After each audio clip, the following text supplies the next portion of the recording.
നമസ്കാരം. സിറ sanitary limited എന്ന് പറഞ്ഞിട്ടുള്ള കമ്പനിയെ പറ്റി നമുക്ക് എല്ലാവർക്കും അറിയാം. അതിൻ്റെ പ്രോഡക്റ്റുകൾ ടൈൽസ് ആയാലും മറ്റു കാര്യങ്ങളായാലും നമ്മളെല്ലാവരും കണ്ടിട്ടുണ്ടാവും. അപ്പോൾ ഈ കമ്പനിയുടെ വലിയൊരു കമ്പനിയാണ്. ഈ കമ്പനിയുടെ എന്താ പറയുക 25% താഴെ ഇപ്പോൾ അതിൻ്റെ ഒരു ഡിസ്കൗണ്ടിൽ നമുക്കതിൻ്റെ ഷെയർ ലഭ്യമാണ്. അപ്പോൾ ഈ കമ്പനിയുടെ ജസ്റ്റ് ഒരു ഓവറോൾ കാര്യങ്ങളെല്ലാം പറഞ്ഞതിന് ശേഷം അതിൻ്റെ ഷെയർ ഡീറ്റെയിൽസിലോട്ട് വരാം. അതാണ് ഇന്നത്തെ വീഡിയോയിൽ നമ്മൾ ചർച്ച ചെയ്യുന്നത്. അത് ആദ്യമായിട്ട് ഇതിൻ്റെ പ്രോഡക്റ്റ് ഓഫറിങ്സ് എന്ന് പറയുന്നത് പ്രോഡക്റ്റായിട്ട് പറയുന്നത് മെയിനായിട്ട് സാനിറ്ററി വെയർ ഉണ്ട്. പിന്നെ അതുപോലെ തന്നെ ഫോസറ്റ് വെയർ ഉണ്ട്. ഫോസറ്റ് വെയർ എന്ന് പറഞ്ഞാൽ നമ്മൾ ഈ ടാപ്പ് മറ്റു കാര്യങ്ങൾ, അതായത് വാട്ടർ റെഗുലേറ്റ് ചെയ്യാൻ ഉപയോഗിക്കുന്ന ടാപ്പുകളും മറ്റു കാര്യങ്ങളും ഇതുപോലത്തെ കാര്യങ്ങൾ. പിന്നെ ബാത്ത് ആക്സസറീസ് ഉണ്ട്.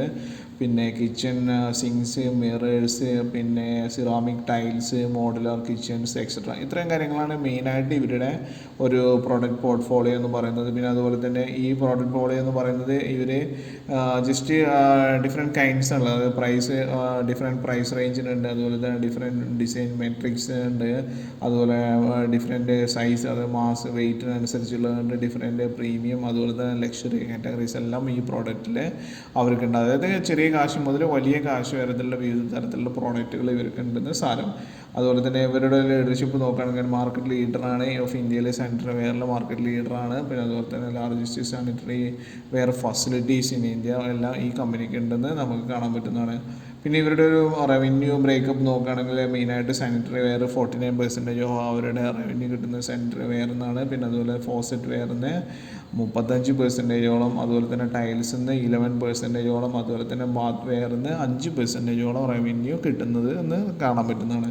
പിന്നെ അതുപോലെ തന്നെ ഇവരുടെ ജസ്റ്റ് ഒരു ബ്രാൻഡ് ആയിട്ടുള്ള ഒന്ന് സിറ എന്ന് പറഞ്ഞിട്ടുള്ള ആണ് മെയിനായിട്ടുള്ള ഇവരുടെ ബ്രാൻഡ്. അതുപോലെ തന്നെ സെനേറ്റർ സിറ എന്ന് പറയുന്നത് പ്രീമിയം സെഗ്മെൻറ്റ് സെക്ഷനിലുള്ളതും, അതുപോലെ തന്നെ ഇസ്വിയ എന്ന് പറയുന്നത് ലക്ഷറി സെഗ്മെൻറ്റിലും ഇവരുടെ ഒരു പ്രോഡക്റ്റിൻ്റെ ഡിഫറെൻറ്റ് നെയിംസ് ആണ്, അല്ലെങ്കിൽ പ്രോഡക്റ്റ് ബ്രാൻഡാണെന്ന് നമുക്ക് കാണാൻ പറ്റും. അതുപോലെ തന്നെ കിയാര അദ്വാനി, വിജയ് ദേവരകൊണ്ട എല്ലാം ഇവരുടെ ഒരു എന്താ പറയുക ബ്രാൻഡ് അംബാസിഡറായിട്ടാണത് നമുക്ക് കാണാൻ പറ്റുന്നതാണ്.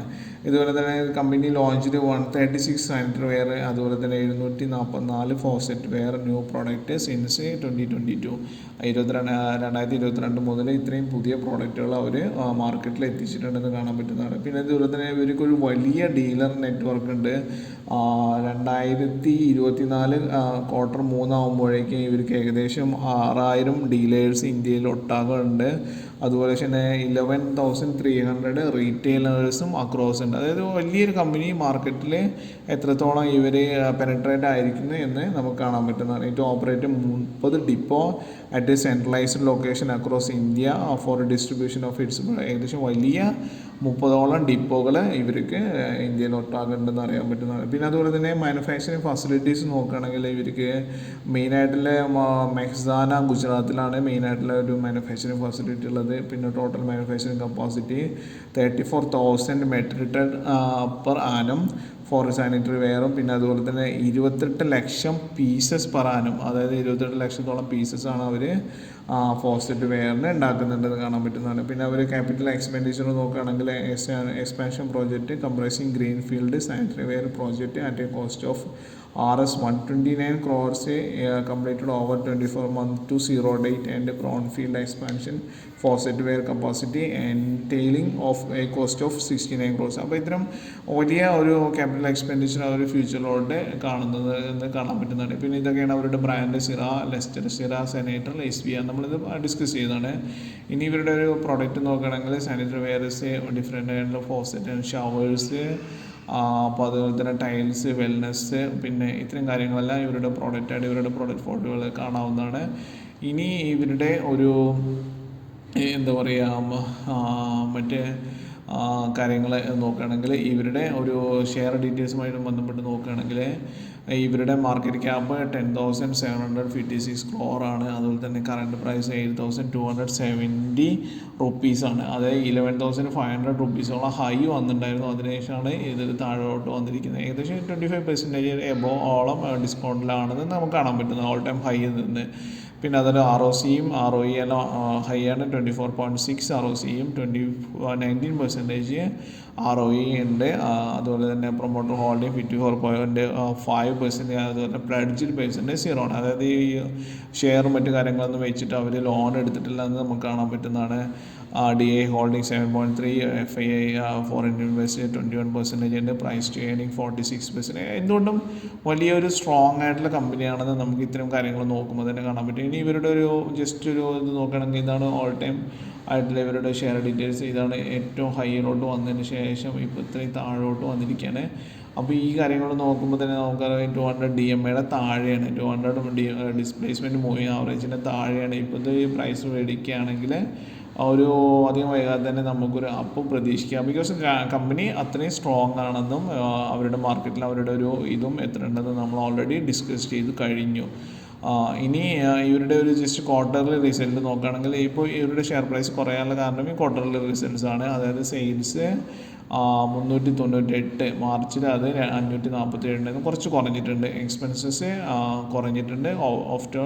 പിന്നെ ഓപ്പറേറ്റിംഗ് പ്രോഫിറ്റും ഓൾമോസ്റ്റ് 56ഓളം ആയിട്ടാണ്. അത് 92 മാർച്ചിലുണ്ടായിരുന്നെങ്കിൽ അത് 56 ആയിരുന്നു. പക്ഷേ ഡിസംബറിൽ 59 ഉണ്ടായിരുന്നു എന്നുള്ളത് ഡിസംബർ 2023 അത്രേ ഉണ്ടായിരുന്നുള്ളൂ എന്നുള്ളത് നമുക്ക് കാണാൻ പറ്റുന്നതാണ്. ഒരു ഫ്ലക്ച്വേഷൻസ് അവരുടെ ഒരു സെയിൽസിനും മറ്റു കാര്യങ്ങൾക്കും ഉണ്ടെന്ന് നമുക്ക് കാണാൻ പറ്റും. അത് ഈ ഗ്രാഫിലും പ്രതിഫലിച്ചിട്ടുണ്ട് എന്ന് നമുക്ക് കാണാൻ പറ്റുന്നതാണ്. ഇനി ഇവരുടെ ഒരു ജസ്റ്റ് ഒരു ഇയർലി പ്രോഫിറ്റ് നോക്കുകയാണെങ്കിൽ, പ്രോഫിറ്റ് ലോസ് നോക്കുകയാണെങ്കിൽ എല്ലാം ഇയർലി അത്ര തന്നെ ബാധിച്ചിട്ടില്ല. ഇയർലി വെച്ചിട്ടുള്ള കണക്ക് നോക്കുകയാണെങ്കിൽ സെയിൽസ് 2023 1803 ആയിരുന്നു, 2024 ആകുമ്പോഴേക്ക് 1871 കാണുന്നതാണ്. പിന്നെ ഓപ്പറേറ്റിംഗ് പ്രോഫിറ്റ് 293 ആയിരുന്നു, അത് 295 സ്വല്പം കൂടിയതായിട്ടും കാണാൻ പറ്റുന്നതാണ്. ഇനി പ്രോഫിറ്റ് ബിഫോർ ടാക്സും 282 crore ആയിരുന്നു, അത് 314 crore ആയിട്ട് ഇൻക്രീസ് ചെയ്തിട്ടുണ്ട്. നെറ്റ് പ്രോഫിറ്റ് 210 ആയിരുന്നു 2023, അത് 2024 മാർച്ച് ആകുമ്പോഴേക്ക് 239 കോടിയായിട്ട് കാണാൻ പറ്റുന്നതാണ്. അപ്പോൾ ഇതിലെല്ലാം ജസ്റ്റ് ഒരു ഇത് നോക്കുകയാണെങ്കിൽ കുറച്ചൊരു ഹൈ ആയിട്ട് തന്നെ കാണാൻ പറ്റുന്നതാണ് ഇയർലി വൈസ് നോക്കുമ്പോൾ. അതുപോലെ തന്നെ compound sales growth 1%, compound profit growth 0%, അല്ലെങ്കിൽ 3 ഇയർ ആകുമ്പോൾ 10 ഇയർ 16, 3 ഇയർ ആകുമ്പോൾ 33%. അതെല്ലാം ജസ്റ്റ് ഒരു ഇൻക്രീസ് ആയിട്ട് നമുക്ക് കാണാൻ പറ്റുന്നതാണ്.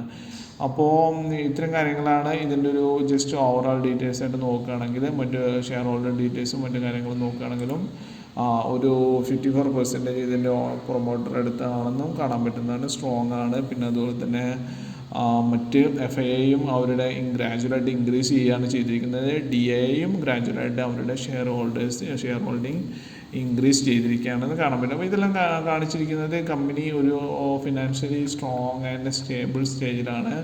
അപ്പോൾ ഇപ്പോൾ ഈ ഡിസ്കൗണ്ട് സ്റ്റേജിൽ നമ്മൾക്ക് ഇൻവെസ്റ്റ് ചെയ്യാൻ പറ്റുമ്പോൾ അത് വളരെയധികം നമ്മളുടെ ഒരു ഓവറോൾ പ്രോഡക്റ്റിനെ അല്ലെങ്കിൽ ഓവറോൾ നമ്മുടെ പോർട്ട്ഫോളിയോയെ വളരെ അനുകൂലമായിട്ട് ബാധിക്കും, അല്ലെങ്കിൽ അനുകൂലമായിട്ട് നമുക്ക് കിട്ടുന്നതാണ്. അപ്പോൾ ഇത്തരം കാര്യങ്ങളാണ് ഈ സിറാജ് സാനിറ്ററി വെയറുമായിട്ട് നമുക്ക് ഡിസ്കസ് ചെയ്യാനുള്ളത്. ഇൻവെസ്റ്റ് ചെയ്യുന്നതിന് മുമ്പ് നിങ്ങളുടെ ഫിനാൻഷ്യൽ അഡ്വൈസറായിട്ട് ഡിസ്കസ് ചെയ്തതിന് ശേഷം മാത്രം ഇൻവെസ്റ്റ് ചെയ്യുക എന്നിവിടെ ജസ്റ്റ് റിക്വസ്റ്റ് ചെയ്യണം.